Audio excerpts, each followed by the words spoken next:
정말 좋은 날입니다. 제가 6월에 여러분을 만나서 벌써 10월이 되었는데요. 오늘을 기다렸습니다. 이제 여러분이 사랑하고 존경해서 여러분의 담임 목사님으로 모시기로 한 우리 김문수 목사님을 소개해 드릴 수 있게 되었어요. 여러분 마음 같아서는 오늘부터 우리 담임 목사님으로 하면 안 되나요? 그런 마음이 있는 걸 알겠는데 저를 너무 많이 미워하지는 마시고 절차가 조금 남았어요. 절차가. 그래서 우리 장로교회는 그 절차가 너무나 법적으로 중요하거든요. 그래서 내일 우리 수원 노회 광고했습니다. 노회에서 우리 김문수 목사님을 담임 목사님으로 청빙하는 것을 아마도 하겠죠. 한다는 전제하에 다음 주부터는 김문수 목사님이 설교하시도록 제가 노회를 대표해서 위임을 하겠습니다. 그래서 오늘까지는 제가 설교하고 아마 설교로 여러분을 볼 일은 또 있을지 저는 모르겠습니다만은 오늘 제가 이제 마지막으로 여러분과 설교하게 되겠습니다. 우리 1부 때는 제가 우리 원로 목사님, 한경수 목사님 모셔서 김문수 목사님을 축복해 드렸거든요. 2부 때는 또 한 분의 정말 존경하는 훌륭한 분이 계셔요. 우리 다 아시죠? 우리 현창원 목사님 좀 올라와 주세요. 오셔서 우리 또 김문수 목사님이 현창원 목사님의 제자이기도 하시잖아요, 그죠? 진심으로 축복해 주실 줄로 믿습니다. 목사님 나오세요.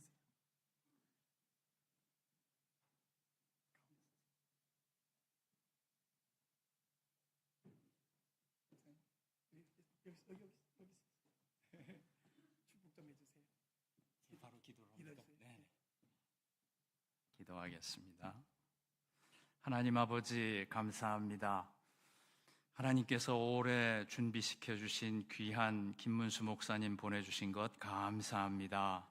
국내와 해외에서 많은 목회 훈련을 겪게 하시고 그러한 결실로 사명의 교회 목자로 세워주시오니 그간의 노고가 사명의 교회에서 귀한 열매를 맺도록 축복해 주옵소서.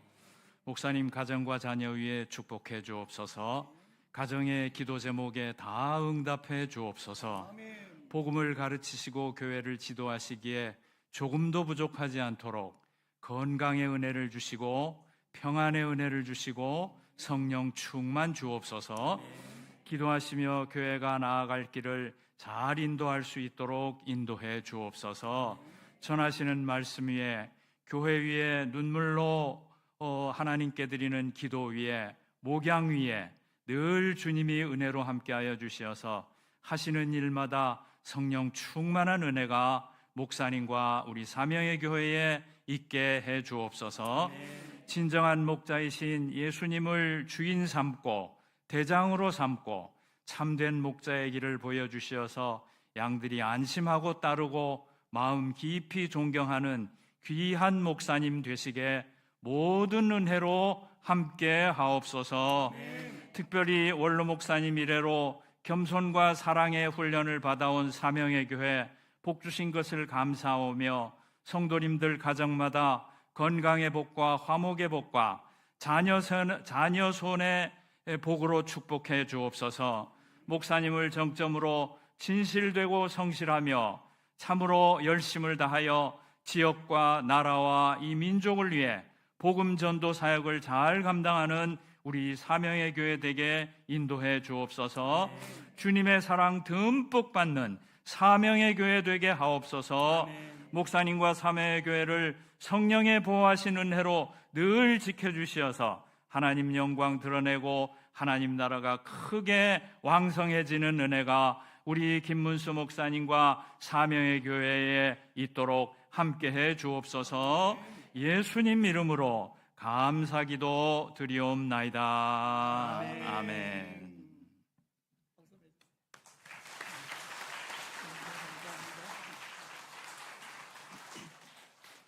네, 감사합니다. 노회 절차가 좀 남았고 또 위임식을 따로 하겠습니다만은 위임식 한 날에는 그래요. 막 행사하느라고 정신이 없어갖고 누가 무슨 설교를 하셨는지 누가 뭐라고 기도했는지 나중에 기억도 안 나더라고요. 근데 지금 우리 딱 축복기도 한 번 하시니까 기억에도 남고 너무 축복의 말씀도 귀하고 참 감사합니다. 오늘 절망적 상황에서도 뜻을 정하라 제목으로 주의 말씀을 전하도록 하겠습니다. 여러분 지금 대한민국과 한국교회는 여러 가지 면에서 많이 위험한 상황이 진행되고 있습니다. 지난 110회 총회를 위해서 여러분께 기도해달라고 부탁을 드렸는데 총회 2박 3일 동안 많은 일들을 처리했고 보고도 있었고 했습니다. 그 가운데 이단 사이비 대책위원회의 보고 내용에 보면 판교 더 크로스처치의 박호종 목사, 용인 기쁨의 교회 정의호 목사, 또 예수는 보살이다 라고 망발을 한 송원영 교수 등 이 3인에게 이단성이 충분히 있다라고 보고하면서도 그러나 이단으로 결정하는 것은 1년만 더 지켜본 이후에 이단으로 보고하고 총회가 결정하자 하고 결정을 유보했습니다. 이처럼 신비주의 이단, 신사도 운동 이런 이단은 막아도 계속해서 발생합니다. 또 교회 안에 또 하나의 신비주의와 함께 또 하나의 위험성은 합리주의 사상인데요. 성경 비평학을 용납하는 이 자유주의 신학은 독일에서 시작해서 유럽과 미국 온 전역을 다 잠식해갖고 지금 전 세계 신학자 가운데 80%가 성경 비평학을 받아들이고 우리나라에서도 한 20%에서 30% 정도의 신학자들이 성경은 완전한 하나님 말씀이 아니라고 주장하는 이런 사상을 받아들이고 있습니다. 이런 합리주의를 앞세운 자유주의 신학은 신자들의 믿음이 병들게 만들고 결국에는 교회를 떠나게 만들어요. 제가 영국에 가보니까 스코틀랜드 가보니까 그 아름다운 예배당, 웅장한 예배당, 스테인드 글라스가 멋있게 있는 그 모든 예배당들이 텅텅 비다 못해 이제는 갤러리로 이용되고 식당으로 이용되고 술집으로 이용되고 모스크로 이용되는 그 모습 보면서 우리나라에 이름만 되면 아는 유명한 교회당들이 떠오르는 거예요. 그 예배당들이 언젠가 그런 형태로 쓰여진다고 하면 얼마나 슬픈 일일까, 이런 생각을 하고 왔습니다. 여러분, 이런 자유주의 신학과 또 신비주의 이단과 함께 교회를 허무는 또 하는 것은 신마르크스 사상에서 나온 이 젠더 이데올로기, 다른 말로 하면 성혁명입니다.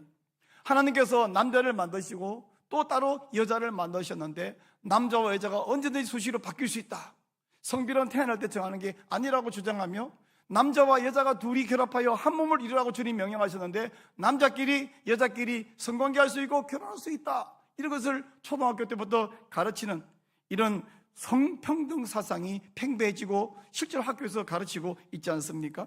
지난 9월 26일 국회에서 정부조직법 개편안이 통과되는데 그 가운데는 여성가족부를 성평등가족부로 확대 개편한다는 내용도 포함되어 있습니다.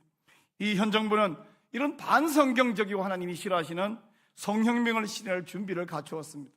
행정부만 그렇습니까? 사법부도 위험합니다.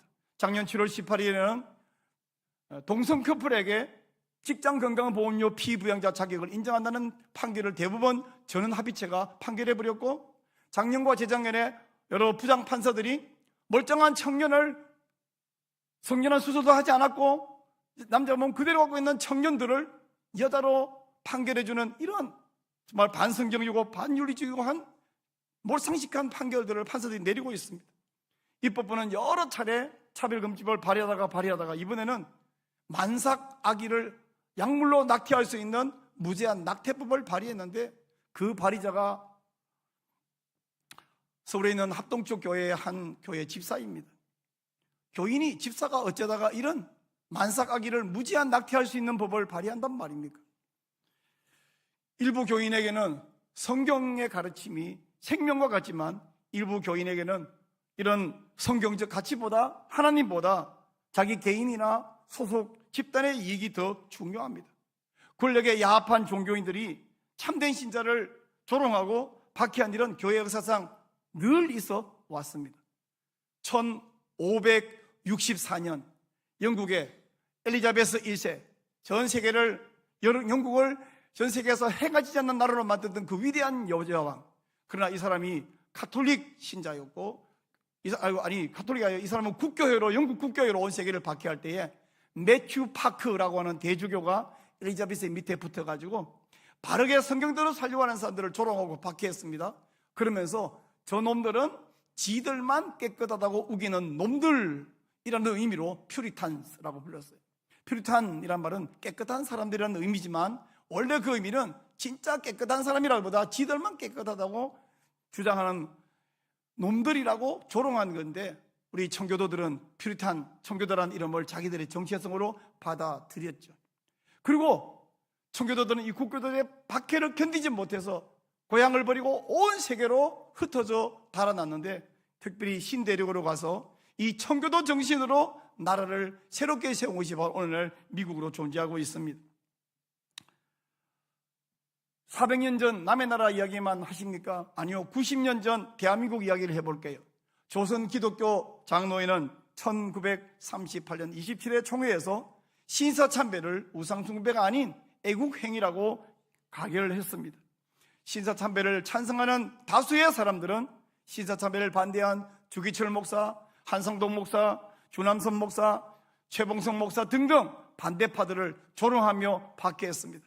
주기철 목사, 우리 산정행교회 담임 목사직을 파면했습니다. 감옥에 들락날락하면서 어떻게 교회를 목회하겠니? 파면시켜버렸고, 주기철 목사 사모님은 사택에서 나가라고 내쫓아 버렸습니다. 창세기에서 가인이 경건한 사람 아벨을 쳐 죽였다. 우리 예수님을 바리새인, 사두개인, 대제사장 이들이 힘을 합쳐서 빌라도의 손을 빌려서 죽였듯이, 여러분 성경을 보나 교회 역사를 보나 언제나 가짜가 진짜를 박해하고 괴롭히고 있습니다. 이 상황을 돌아볼 때 교회 안을 보나 나라의 상황을 보나 저는 너무나 상황이 어렵다. 이 절망적 상황에서 나는 어떻게 살 것인가를 고민하게 됩니다. 둥근 세상 둥글둥글 살 것인가? 주기철 목사처럼 입바른 소리를 하면서 손해를 보고 그렇게 진리를 외칠 것인가? 나 한 사람 진리를 외쳐본들 무슨 소용이 있겠는가? 이런 고민하는 저에게 하나님께서 절망적 상황에서 어떻게 살아야 할지 한 사람을 모델로 내시오면서 보여주셨어요. 성경에 보니까 선지자로 부름받은 적이 없으면서도 누구보다 선지자답게 살았던 사람이 있습니다. 이 사람은 자기가 살던 시대를 진단했을 뿐 아니라 수백 년 후, 아니 역사의 종말까지 하나님의 은혜로 예언했던 사람이 있습니다. 그의 이름은 다니엘입니다. 다니엘은 의롭게 살았습니다. 정말 완벽하게 살았어요. 하나님께서 성경 보니까 다니엘을 노아와 욥과 함께 3대 의인으로 꼽고 있습니다. 에스겔 14장 14절 한번 같이 읽겠습니다. 비록 노아, 다니엘, 욥 이 세 사람이 거기에 있을지라도 그들은 자기의 공의로 자기의 생명만 건지리라. 나주 여호와의 말이니라. 하나님께서 이 어렵게 살았던 다니엘을 모델로 내세워 보여주시면서 우리에게 이렇게 말씀하십니다. 절망적 상황에서도 뜻을 정하라. 오늘 이 말씀을 제목으로 삼고 여러분에게 말씀을 전해드리고 있습니다. 다니엘의 상황은 너무나 절망적이었어요. 얼마나 절망적인지 제가 4가지로 말씀드릴게요. 첫째, 다니엘은 왕족이었는데 졸지에 포로가 되고 포로로 끌려갔습니다. 오늘 말씀 3절에 보니까 느부갓네살이 아스나부스에게 유대에 있는 왕족과 귀족을 끌어오라 라고 했는데, 다니엘은 왕족이었을까요? 귀족이었을까요? 본문에는 그런 표현이 없습니다만은 유대의 역사가 요세푸스는 다니엘은 왕족이었다라고 주장하고 있습니다. 왕족이었던 사람이, 그것도 아주 똑똑하고 공부도 잘했고 총명한 청년, 18세 소년이 갑자기 포로가 되고 이국말이 끌려왔으니 얼마나 외롭고 얼마나 슬프고 얼마나 괴로웠을까요?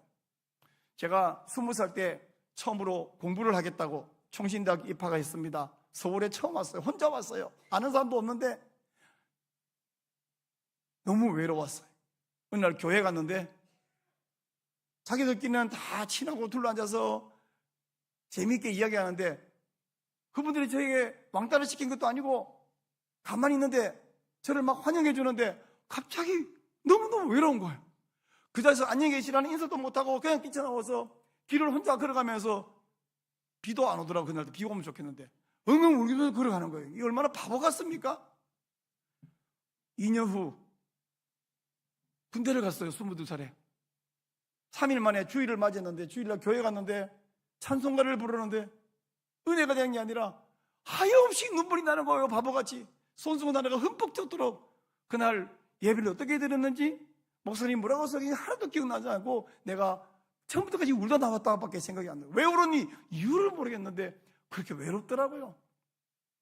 여러분, 아니 대학 공부하겠다고 신학 공부하겠다고 소리 왔는데 그렇게 외로워서 길에 걸어가면서 울었는데, 군에 가서 30개월 있으면 나올 건데 그렇게 외로워서 울었는데 다니엘이 울었다는 말은 성경에 안 나오지만 한번 상상해 보시죠. 18살 소년이 몇 달이나 걸리는 곳에 걸어서 끌려간 포로, 얼마나 외롭고 얼마나 고독하고 괴로웠을까요?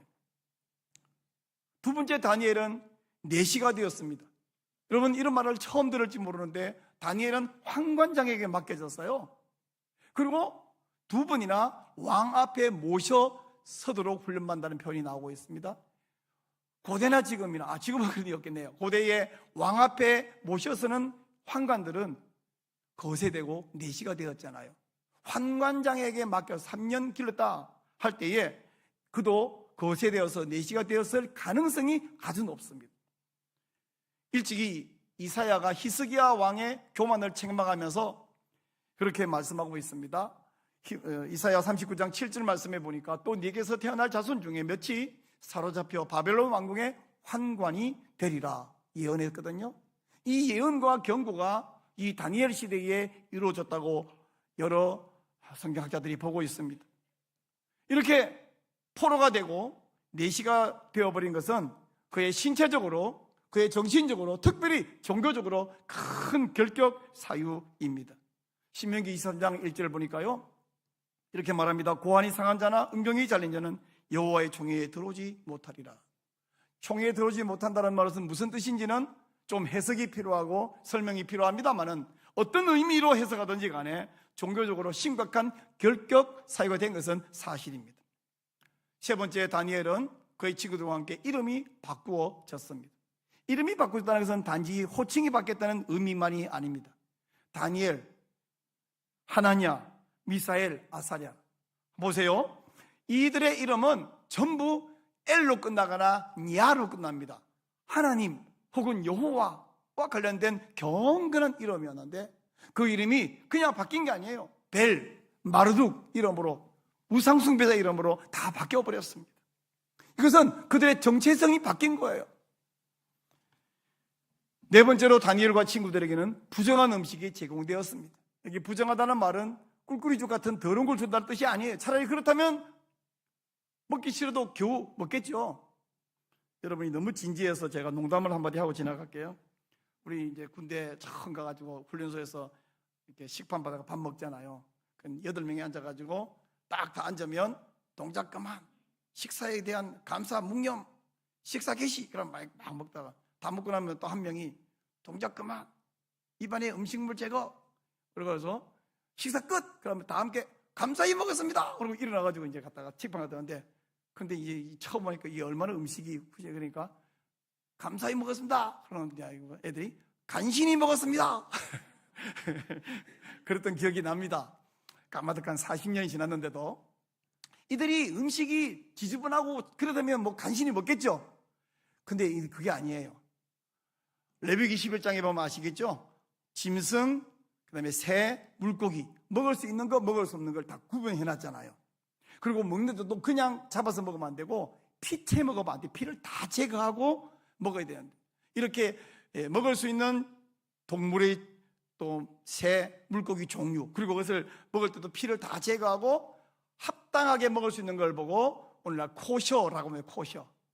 근데 이 다니엘에게 제공되는 것은 코셔가 아니었어요. 우리로 말하면 돼지고기 얼마나 맛있었어요. 삼겹살 얼마나 맛있어요. 근데 다니엘은 그걸 먹을 수 없는 거죠. 게다가 왕이 주는 이것들은 우상에게 바쳐진 제물이에요. 영적으로도 이거 먹을 수 없습니다. 5절에 보니까 왕이 포로 소년들에게 먹을 고기와 술을 지정해 주었어요. 여러분, 포로로 끌려왔습니다. 거세가 되었어요. 지금 내시가 되었어요. 이름은 우상숭배자 이름으로 불리고 있습니다. 근데 여기에다가 부정한 음식까지 제공을 받았으니 이보다 더 절망적일 수는 없습니다. 이 포로 소년들은 죽지 않으려면 주는 대로 먹어야 되고 죽지 않으려면 시킨 대로 해야만 했습니다. 이런 상황에 처해 있는 다니엘과 친구들은 대체 어찌해야 될까요? 여러분 같으면 어떻게 하라고 조언해주고 싶습니까? 아니, 나라면 어떻게 할 것 같아요? 다니엘은 어떻게 했을까요? 8절 말씀 보니까 다니엘은 뜻을 정하였습니다. 뜻이라는 말은 히브리어로 보니까 랩인데 심장이라는 말이 심장, 랩이. 히브리인들은 신체에 3가지 기관이 있다고 생각해요. 첫째, 이 생각하는 기관은 눈으로 보고 심장으로 생각한다. 그래서 눈과 심장은 생각하는 기관, 마음이에요. 두 번째, 귀와 입은 듣고 말하고 이 언어를 관장하는 기관이다. 세 번째, 손과 발은 행동하는, 자기 의지를 나타내는 행동하는 기관이다. 이렇게 세서 나누어 생각했는데, 랩, 심장. 우리는 오늘날 두뇌 세포에서 생각한다, 일반적으로 생각하는데 그 사람들은 심장이 생각한다 이렇게 생각했어요. 이 뜻을 정했어. 신명기에서 네 뜻을 정하고 또 마음을 다하고 여호와를 사랑하라 할 때 그 마음이에요. 다니엘은 바로 그 마음을 정했습니다. 잠언에 보니까 사람은 누구나 생각하는 대로 그 사람의 됨됨이가 정해진다고 말하죠. 그래서 생각이 바로 그 사람이다. 다니엘 23장 7절 보니까 대저 그 마음의 생각이 어떠하면 그 위인도 그러하다라고 말씀해요. 그래서 잠언은 생각을 지키라, 마음을 지키라고 이야기해요. 다니엘 4장 23절, 잠언 4장 23절 보니까 무릇 지킬 만한 것 중에 더욱 내 마음을 지키라, 생명의 근원이 이에서 남이니라. 여러분, 제가 산을 하나 보여드릴게요. 어떻습니까? 이 산이 보시기에 아름답습니까? 이 산은 누구에게는 아름답습니다. 그러나 누구에게는 험해요. 언제 산은 험하고 누구에게 험하냐? 멀리서 팔짱 끼고 바라보는 사람에게는 산이 험할수록 훨씬 더 아름다워요. 그러나 저 산을 정복해야 되는 사람에게는 산이 아름다운 게 아니라 너무 험하죠. 아름다운 경치일수록 더 험합니다. 다니엘의 상황도 그랬습니다. 다른 친구들은 고민을 했는지 아닌지 표가 나는데 이 사람들은 포로 주제에 임금님이 먹는 포도주와 고기를 날마다 주니 이보다 더 큰 횡재가 어디 있겠습니까? 그러나 그들에게는 이 산이 험하기는커녕 아름다운 산이지만 다니엘과 세 친구에게는 달랐습니다. 왜냐하면 그것을 정복해야 했기 때문이에요. 지금 한국 교회와 지금 대한민국의 상황이 그러합니다. 팔짱 끼고 구경하는 사람에게는 한국 교회는 평화롭습니다. 종교의 자유도 있죠. 새벽부터 밤까지 예배들도 누가 우리를 잡아가지 않습니다. 다른 사람이 어쩌든지 밖에는 자유주의 신학이 있다고 하는데, 밖에는 퀴어 신학이 있다고 하는데, 밖에는 신비적 이단이 있다고 하는데, 우리 교회는 우리 개혁주의 사상, 우리 합신, 바른신학, 바른교회, 바른생활, 날마다 그런 목사님들이 설교를 해줍니다. 우리 아무도 이단에 넘어간 사람도 없고, 아무도 자유주의 신학을 받은 사람도 없고, 우리는 아무도 그 퀴어 신학, 동성애 같은 것을 좋아하는 사람도 우리는 없습니다. 우리는 얼마나 좋아요. 아름답습니다. 아무 문제가 없습니다. 환율이 오른다고 하는데 내가 뭐 당장 미국 갈 데도 없고, 나는 소비 쿠폰 받아고 이번 추석에 가족과 함께 맛있는 거 먹고 너무 좋던데요. 저도 옛날 같으면 못 먹는, 돈이 아까워서 못 먹던 것도 가서 먹을 수 있고, 너무 좋습니다. 그러나 문제를 이직하고 이것을 바로잡아야 됐다고 고민하고 기도하는 사람에게는 대한민국과 한국교회가 아름다운 산이 아니라 험한 산이에요. 여러분, 이 상황에서 여러분은 어떤 사람이 되시고 싶습니까? 팔짱 끼고 구경하는, 와 아름답다, 와 한국교회 너무 아름답다, 와 대한민국 너무 좋다. 맞아요, 아름다운 게 사실인데 구경하며 아름답다고 감탄하시는 분이 되시겠습니까? 이것을 정복하려니, 이 문제를 해결하려니 너무 험하다, 이쪽에 서시겠습니까? 저의 이런 고민, 제가 여러분을 향하여서 묻는 이 질문에 대해서 하나님의 말씀을 한번 들어보시죠. 사도행전 14장 20절에서 이렇게 말합니다. 우리가 하나님 나라에 들어가려면 많은 혼란을 겪어야 할 것이니라. 또한 디모데후서 2장 3절이 말합니다. 너는 그리스도 예수의 좋은 병사로 나와 함께 고난을 받아라. 또한 디모데후서 3장 12절이 말합니다. 무릇 그리스도 예수 안에서 경건하게 살고자 하는 자는 박해를 받으리라. 이 말씀에 의하면 믿음 때문에 고난이 없고 박해가 없는 사람은 경건하게 살고 있지 않아서 그런 것이 아닌가 돌아볼 필요가 있죠. 신자의 고민은 당장 내 몸이 안 아프냐, 당장 내 입에 먹을 것이 들어가느냐, 이것이 다가 아닙니다. 신자의 고민은 교회가 거룩하고 교회가 하나님의 뜻을 이루며 하나님을 기쁘시게 하느냐, 또한 교회가, 우리 개혁주의 교회가 세상을 성경적으로 바꾸는 일을 하고 있느냐, 아니면 세상이 어찌하든 남은 전봇대를 뽑아 이빨을 쑤시든 말든 난 모르겠다, 내게 강 같은 평화 넘친다 하고 있는 것인지. 바로 이것이 진짜 우리의 고민, 개혁주의 신앙의 문제입니다. 하나님께서 우리 앞에 다니엘을 모델로 내세우시면서 저와 여러분에게 말씀합니다. 뜻을 정하라. 마음을 굳게 하라. 우리나라 속담에 호랑이에게 물려가도 정신만 차리면 산다는 말이 있는데, 그 말은 정신 차리면 뭐 아무 문제 없다 이 뜻이 아니라 어떤 절망적 상황에서도 뜻을 정하고 이겨내도록 하라는 교훈인 줄로 생각합니다. 그렇다면 다니엘은 이 절망적 상황에서 어떻게 했을까요? 포로로 끌려왔습니다. 4시까지 되었습니다. 이름도 바뀌었습니다. 이제 자포자기하고 주문 주는 대로 콧이든 아니든 그냥 먹으면 될까요? 사실 4시가 되었고 포로로 끌려갔고 이름도 바뀌었는데 나머지 한 개 부정한 음식 그거 거부해본들 뭐 별 소용이 있겠어요? 그러나 그렇지 않습니다. 여러분, 우리가 많이 착각합니다. 다 고칠 수 없다면 조그만 거 한 개 고쳐봐도 소용없을 거야. 아니요, 내가 할 수 있는 거 조그만 거 한 개 하는 그것이 중요하고 의미가 있는 줄로 믿습니다. 그러면 음식을 코시간이라고 부정하는 것은 가능했을까요? 아니요, 사실은 그것도 가능하지 않는 불가능한 상황이었어요. 그러나 우리 다니엘이 뜻을 정하고 그런 부정한 음식을 거부하려고 했을 때에 하나님께서 다니엘로 하여금 환관장에게 은혜와 긍휼을 입도록 해 주셨습니다. 오늘 10절 말씀 보니까 환관장이 다니엘의 부탁을 받고, 야, 내 이놈아, 포로 주제에 간이 배 밖에 나왔어. 너 지금 그 말이 된다고 생각하냐? 내가 저놈을 독방에 가두어서 좀 굶겨라. 이렇게 반응한 것이 아니라, 너를 내가 도와줄 수 없는 상황인지라 양해를 좀 해다오. 나도 어쩔 수가 없어. 내 너 도와주다가 너랑 나랑 다 함께 생명이 위험해져. 어떻게 못한단다. 오히려 양해를 구하고 있는 것을 봐요. 자, 다니엘이 도와줄 수 없다고 합니다. 진짜예요. 환관장이 다니엘을 도울 길이 없다는 것이 핑계가 아니고 진짜거든요. 그렇게 다니엘이 아이고, 나는 할 만큼 했다. 여기서 내가 더 이상 뭘 하랴? 포기하자, 그만두자 라고 했을까요? 아니요. 다니엘은 그 상황에서 끝까지 지킬 방법을 찾았어요. 다니엘이 찾아낸 방법이 뭐냐? 이어지는 본문에 나오고 있습니다. 오늘 오후에 제가 우리 행복한 교회에서 그 다음 부분을 설교를 할 텐데, 혹시 궁금하신 분 있으면 유튜브 소개도 좀 하고 최강희 목사로 검색하면 관심 있으면 볼 수도 있겠습니다. 사랑하는 여러분, 2600년 전에 살았던 다니엘을 보고 있습니다.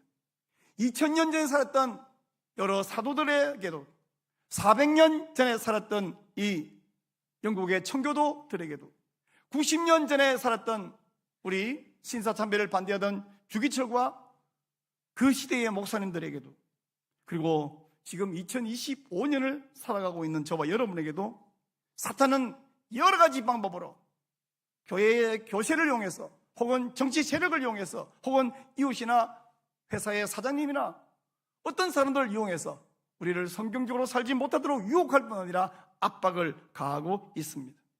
거룩한 교회가 세상을 개혁해야 될 책임이 있지만, 야, 교회는 세상으로 기원하지 말고 예배당으로 기어들어가. 그 안에서 이들끼리 북도 치고 장구도 치고 기도도 하고 금식도 하고 사랑하고 다 해. 세상 밖에 나와서 떠들지 마. 왜 교회가 세상에 더 시끄러워 교회 안에 들어가?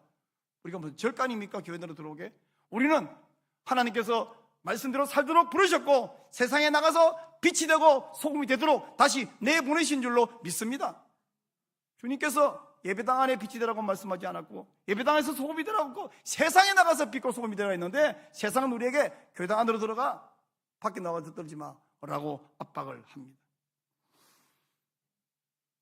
지금은 상황이 너무너무 나쁘고 갈수록 포기해야 되나? 그만둬야 되나? 나도 그냥 가만히 있을까? 절망적으로 보입니다. 왜? 힘이 없는데요. 나 같은 사람이 돈이 있습니까? 제게 무슨 총회장이나 무슨 계급이 있습니까? 우리 상황이 너무나 나빠 절망적으로 보이지만, 하나님께서는 다니엘을 내시오면서, 야, 너 다니엘보다 상황이 더 나쁘니?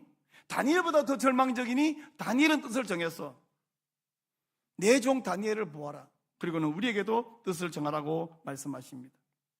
하나님의 살아계심과 전능하심을 믿는 우리는 어떠한 상황에서도 마음을 놓아버리면 안 됩니다. 말씀대로 살려고 하다가 손해보는 한이 있어도, 아니 죽는 한이 있어도 마음을 내려놓지 말고 뜻을 정하는, 저는 그렇게 하기로 했는데 여러분도 그렇게 되시기를 축원합니다. 세상에 가장 강한 사람은 누구냐? 목숨을 내놓는 사람이에요. 올해 93살인가 되신 박조준 목사님, 옛날 영락교회 섬겼던 박조준 목사님이 얼마 전에 이렇게 말씀하셔요. 자기가 영락교회 목회할 때 어느 날 신방을 갔대요. 자기 앞에 한 남자분이 성도가 있는데 그 옆에 있는 부인이 이러더래요. 목사님, 이가요 옛날에 이거 충북대장이었어요. 깡패 두목이었어요. 그래서 이렇게 보고 그랬대요. 아니 선생, 보니까 나보다 체구도 크지도 않고 힘도 그렇게 세 보이지도 않는데 그 깡패 두목이 되려고 그러면, 조폭대장이 되려고 그러면 싸움을 잘해야 될 거 아니요? 그랬더니 씩 웃더니 이분이 하는 말이, 목사님, 싸움은 힘으로 하는 게 아니에요. 그럼 뭘로 합니까? 뭐 기술로 하는 것도 아니에요. 그럼 뭘로 합니까? 그랬더니 싸움을 이기려고 그러면 이익을 내놔야 돼요. 그게 뭔 소리냐? 그랬더니 싸울 때에 이번 싸움에 내가 죽어야 되겠다고 결심하고 덤비면 상대방이 안 돼요. 그리고는 무릎을 딱 꿇고 형님으로 모시겠습니다, 이렇게 한다는 거예요. 여러분, 우리는 뭐 깡패 두목제비하고 싸울 일은 없습니다. 사탄에게 우리가 도전하고 싸울 때에 우리가 죽으면 천국 가잖아요. 목숨을 걸고 진리를 위해 싸우는지 아닌지, 벌벌 떠는지 사탄이 알아요. 그리고 사탄은 오히려 우리를 두려워합니다. 이 세상의 최고 권력도 하나님만 두려워하는 사람을 두려워합니다. 스코틀랜드의 메리 스토터 여왕이 이렇게 말했어요. 여러분, 존 낙스 다 아시지요? 유럽의 모든 군대보다 존 녹스의 기도가 더 두렵다라고 메리 스토터는 말했고요. 그 존 녹스가 죽어 장례식을 치를 때에 제임스 더글라스 경은 이렇게 말했습니다. 존 녹스의 관을 보면서 여기에 인간의 얼굴을 결코 두려워하지 않았던 한 사람이 잠들었도다라고 말했습니다. 사랑하는 여러분, 하나님은 2600년 전에도 400년 전에도 사람을 찾고 있습니다. 어떤 사람요? 뜻을 정한 사람. 하나님을 위해서 이 성경적 가치관대로 살 뿐 아니라 성경적 가치를 교회 안에 세상에 실현하겠다고 목숨을 걸어버린 사람을 찾고 있습니다. 저와 여러분 한 분 한 분이 바로 2025년에 다니엘이 되시기를 축원합니다. 이 말씀을 받았습니다. 우리 이제